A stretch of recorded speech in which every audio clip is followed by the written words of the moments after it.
5 minutes. Thank you, Madam Chair.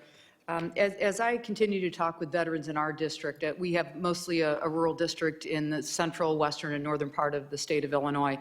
And we have a great goodwill in the city of Peoria. And what they've conveyed to me is that while you're leveraging your virtual outreach, especially during this pandemic, and Mr. Secretary, you went over some of those numbers of how you've grown the telehealth capabilities.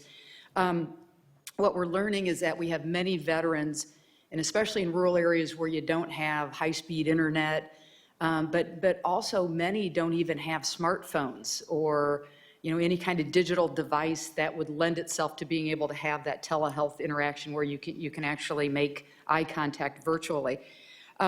So wondering, and I know Will Hurd asked this question, I was over voting, so I didn't get to hear the answer to this, but I understand, Mr. Secretary, that you said that you have a program to lend tablets to veterans. Can you talk about how you will institutionalize that? So to the veterans in our area who don't have smartphones or tablets or anything like that, what can I go home and tell them about this system that you have, and then how you will institutionalize that in the VA? Yes, ma'am. It is part of our general VA outreach to expand our footprint into rural America.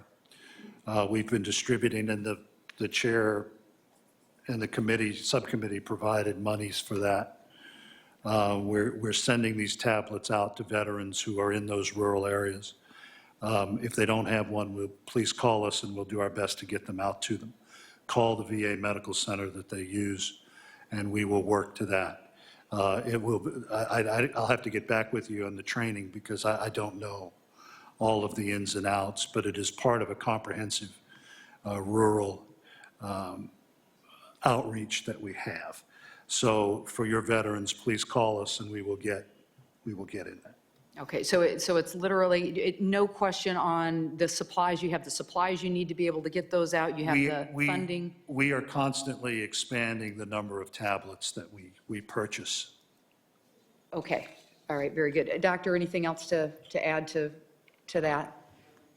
To follow on to the Secretary, ma'am, yes, this is part of our, as the Secretary mentioned, comprehensive rural health strategy. Telehealth certainly is a piece of this, and those tablets actually come equipped with internet access, so that these are ready-made devices to enable veterans to succeed in their care and engage with us. Additionally, under the Secretary's leadership, we've engaged in a number of public-private partnerships, including with the Rural Broadband Association, to bring telehealth sites to rural areas and also offset the otherwise that would be cost of engaging in telehealth visits. So T-Mobile, Sprint, TracFone, Verizon actually waive the data fees when veterans are engaging with us on a video visit. Additionally, though, the in-person part of rural care provision is important as well. Our clinical resource hubs deliver telehealth. They also send providers to rural areas to engage veterans where they are as a necessary piece of this.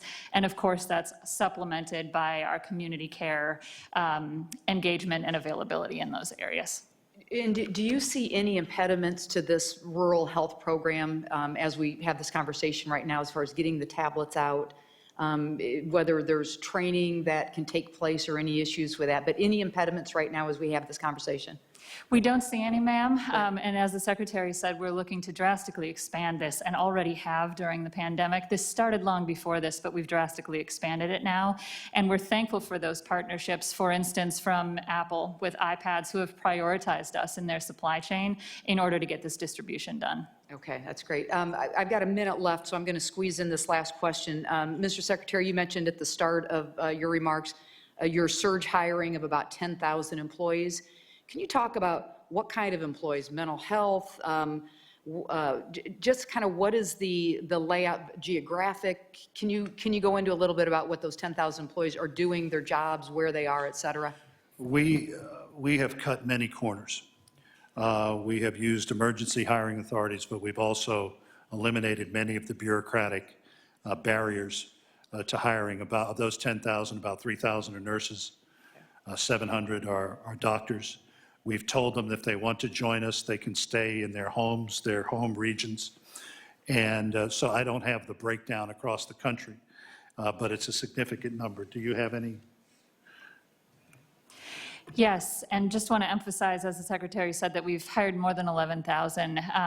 Earlier this month, it was actually Nurses Week, and we are very proud to have brought on thousands of nurses. Hundreds of doctors, as the Secretary mentioned, respiratory therapists, the CRNAs we were mentioning earlier, these high-priority roles that we need to deliver healthcare in the team-based way that we know is so effective for this illness and for the chronic conditions that many of our veterans face.